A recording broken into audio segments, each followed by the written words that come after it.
자, 열왕기상 오늘 114 말씀 20장에서부터 22장까지 해서 열왕기상이 마무리를 짓습니다.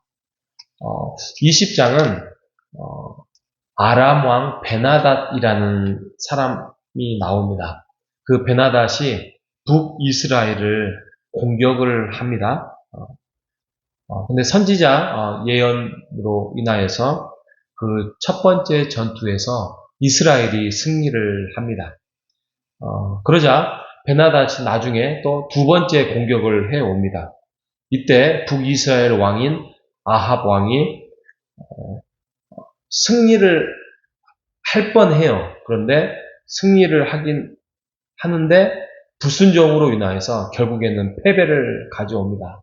그래서 그 패배의 원인을 봤더니 아합 왕이 베나닷, 그 적국이죠. 적국의 왕을 죽여야 되는데 그 죽이는 것이 하나님의 뜻이었고 명령인데 무슨 이유인지는 모르겠지만 석방을 해요. 이로 인하여서 선지자가 이제 책망을 합니다.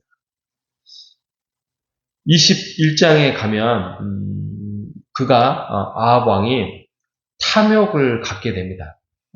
그래서 나봇의 포도원을 갖고 싶어요. 그래서 요구를 했더니 이것은 우리 선친 때부터 받은 땅이기 때문에 왕이라 할지라도 드릴 수가 없습니다.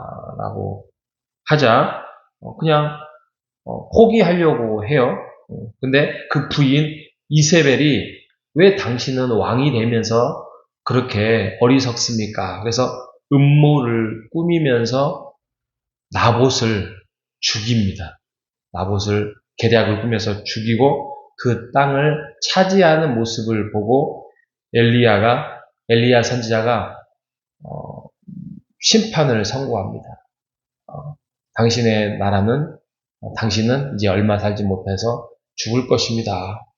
근데 아이러니하게도 회개를 해요. 그 악한 아합이 회개를 해요. 그러니까 또 하나님께서 하나님이 심판을 유예를 시켜줘요. 심판을 죽긴 죽었는데 너의 나라가 너의 심판이 너가 살아있는 동안에는 이루어지지 않을 것이다. 그렇게 유예를 해줘요. 22장으로 갑니다. 22장에 가면 이제 마지막 오늘 열왕기 상의 마지막인데 이 북이스라엘 아합과 이 남유다의 왕인 여호사밧이 동맹을 맺어가지고 전쟁에 나간다. 이 동맹이 하나님의 뜻하고는 하나님이 원하신 동맹이 아니에요. 근데 동맹을 맺고 이제 이방 나라의 전쟁에서 하러 나가는데 나가기 전에 왠지 불안합니다. 불안을 해서 이스라엘에 있는 400명의 선지자를 모읍니다. 모아가지고 묻습니다. 내가 나가면 승리를 할 거냐 하지 못할 거냐 그랬더니 400명 전원이 왕이시여 나가십시오. 승리를 가져올 것입니다. 라고 아첨을 해요. 그런데 그것을 아합 왕도 알았는지 저 사람들을 400명이나 되지만 믿을 수가 없네. 그러면서 나름 신실한 선지자 한 명을 다시 한번 선지자에게 묻습니다. 그 사람이 미가야라는 선지자 사람입니다. 그래서 내가 가는 것이 좋습니까? 싸우러 가는 것이 좋습니까? 싸우러 가지 않는 것이 좋습니까? 그런데 거기서 미가야가 당신은 거기에 가면 죽을 것입니다. 그렇게 이야기를 해요.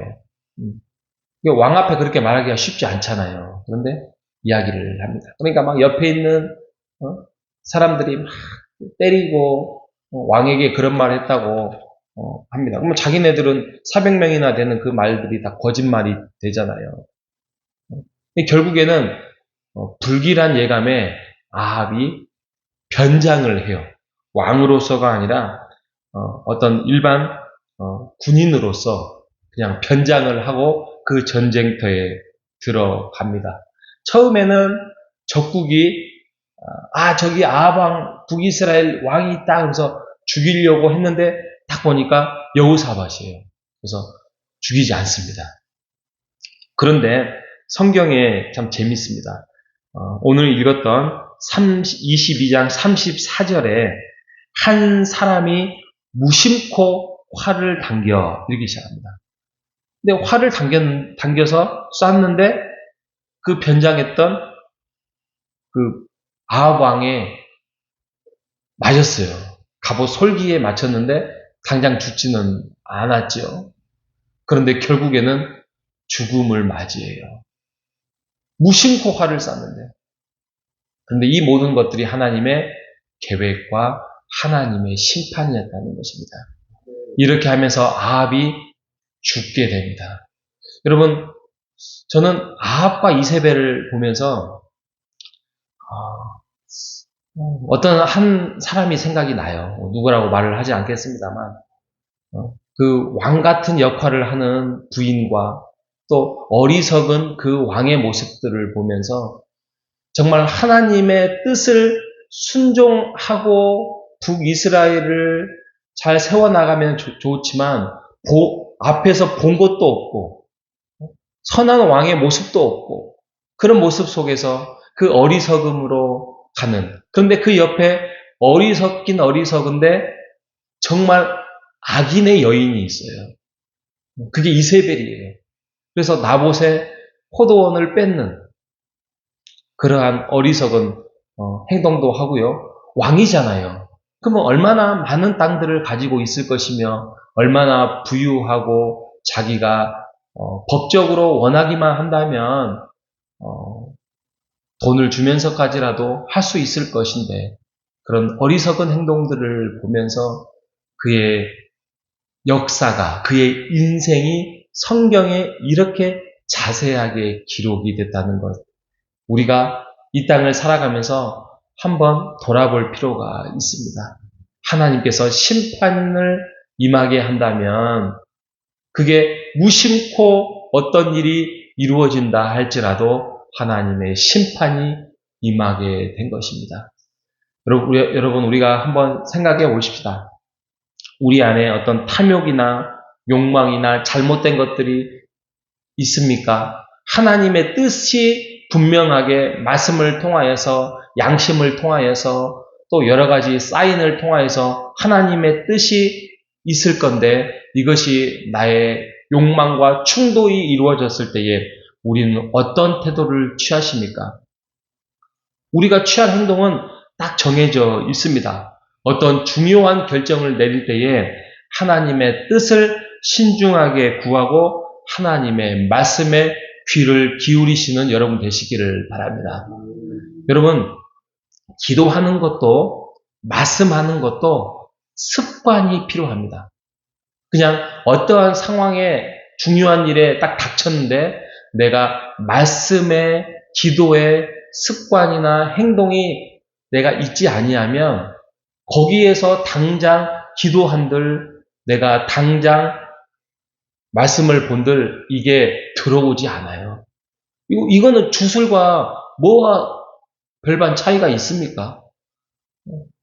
어떤 환경에 닥쳤다고 해서 말씀으로 기도로 하는 것은 이것은 하나님이 원하시는 길이 아니라 진정 하나님이 원하시는 것은 평소부터 꾸준히 하나님과 동행하고 기도하며 하나님의 뜻을 묻고 말씀 안에서 하나님의 뜻을 기다리며 또 분별하며 지혜를 갖는 우리 호산나 교회 성도 되시기를 주님의 이름으로 축복합니다. 하나님 아버지 감사합니다. 열왕기상을 마무리를 하면서 아합의 삶을 돌아봅니다. 하나님께서 회개할 때에 심판의 유예도 주시고 기다리시고 그랬음에도 불구하고 끝까지 자기 부인과 함께 악한 행동을 해왔던 어리석은 행동을 해왔던 그의 모습을 보면서 성경에 정말 길고 긴 장을 통하여서 역사로 기록했던 것은 우리를 이렇게 가지 말아라고 우리에게 심판의 또 경고의 말씀을 주심을 감사합니다. 예, 그렇습니다. 하나님, 우리 안에도 이런 아합과 같은 욕망과 하나님의 뜻이 충돌하는 상황에서 우리가 중요한 결정을 내릴 때에 하나님의 뜻을 신중하게 구하고 말씀의 귀를 기울이는 평소에 평범한 생활 속에서도 우리가 말씀과 기도를 가까이 하는 습관을 가질 수 있도록 우리의 신앙을 붙들어 주시옵소서. 살아계신 예수님의 이름으로 기도합니다.